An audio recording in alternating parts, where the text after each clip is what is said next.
Morning, Washington. A longtime dream is finally coming true in the nation's capital.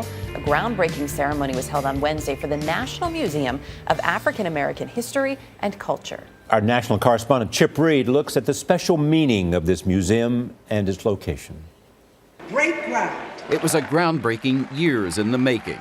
The newest Smithsonian Museum, dedicated to the history and culture of African Americans. This is an idea whose time has come. The museum will be located on the National Mall. It was on this ground long ago that lives were once traded,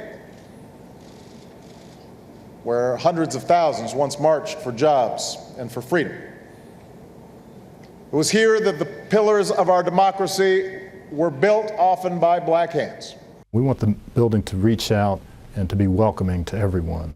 Phil Freelon is one of the architects. He says the museum draws on West African influences, a contrast to the neoclassical museums nearby. The site, the location is imbued with meaning and power, and so we were very delighted. I think the most important decision that was made on this project early on was to select this site. It's a short walk from both the Lincoln Memorial, where Martin Luther King delivered his I Have a Dream speech, and Pennsylvania Avenue, where the Ku Klux Klan marched in the 1920s. Museum director Lonnie Bunch is not shying away from controversy. How do you think people in the museum will respond to a Ku Klux Klan robe?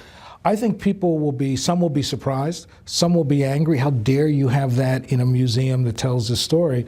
But my feeling is that you can't understand the heights without understanding the depths. Taxpayers will pay half of the $500 million cost. The rest will come from private donations. It won't open to the public for another 3 years, a short wait if you consider that the museum was first proposed 99 years ago. For CBS This Morning, Chip Reid, Washington.